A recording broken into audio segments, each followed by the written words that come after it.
আজই ডাউনলোড করুন আর এনজয় করুন আপনার পছন্দের শো।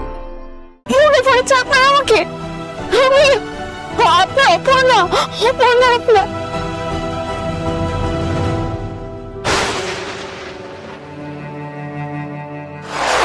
আমি তোমাকে কিভাবে চিনি একটু বলবে?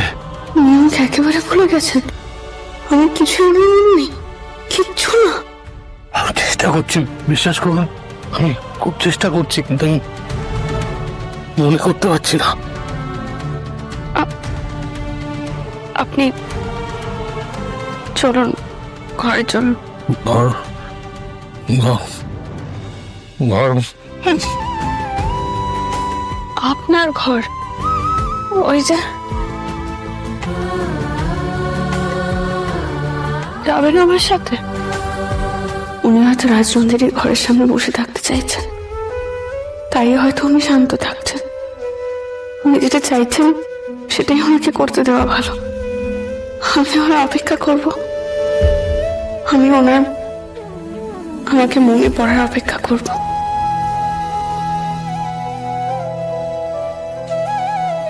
আমি এখন আসি তাহলে।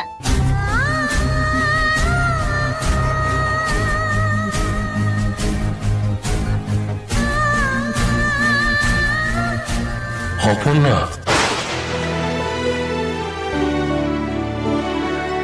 স্যার, স্যার, আপনি ওকে চিনতে পেরেছেন? মনে পড়েছে আপনার আমাকে, আমি আপনার অপর্ণা, অপর্ণা আপনার।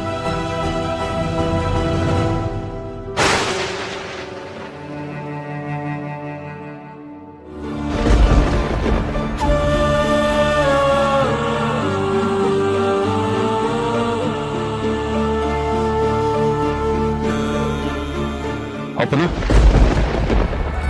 তুমি চলে যাচ্ছ? তোমার মনে হয় না এখন তোমার আর্যর কাছে থাকাটা খুব জরুরি? আমার থাকা বা না থাকা দিয়ে কিছু যায় আসে না কিঙ্কর স্যার। উনি আমাকে চিনতে পর্যন্ত পারছেন না। কষ্ট পেও না, আমি আর আর্য একে অপরকে বহুদিন ধরে চিনি, জানি। আমাদের সম্পর্ক অনেক দিনের, আমরা একে অপরের বহুদিনের বন্ধু। বলতে পারো আর্য আমার সব। কিন্তু দেখো, আজকে এই মুহূর্তে আর্যর কাছে কিঙ্করের কোনো অস্তিত্বই নেই। অবাক হচ্ছে তাই না? আমি স্বীকার করছি তোমার কাছে, অপর্ণা, আমি তোমাকে সহ্য করতে পারতাম না। আমি কোনোদিন তোমাকে নিজের মতো করে ভাবিনি। আমি সবসময় চেয়েছিলাম তুমি যাতে আর্য থেকে দূরে চলে যাও, কিন্তু বিশ্বাস করো এখন আমি সেটা আর চাই না। কারণ তুমি দূরে চলে গেলে আর্যর ক্ষতি হবে। আমাকে স্বার্থপর বলতে পারো, কিন্তু আর্য সুস্থ হওয়াটাই আমার কাছে এখন মেন প্রায়োরিটি। তার জন্য আমাকে যা করতে হবে, আমি তোমার সঙ্গে হাতও মেলাতে রাজি আছি। বুঝতে পারছি কিঙ্কর স্যার, কিন্তু আমি অনেক ভেবেছি, কিন্তু ওনার স্মৃতি কি করে ফিরবে আমার কিছুতেই কিছু মাথাতেই আসছে না।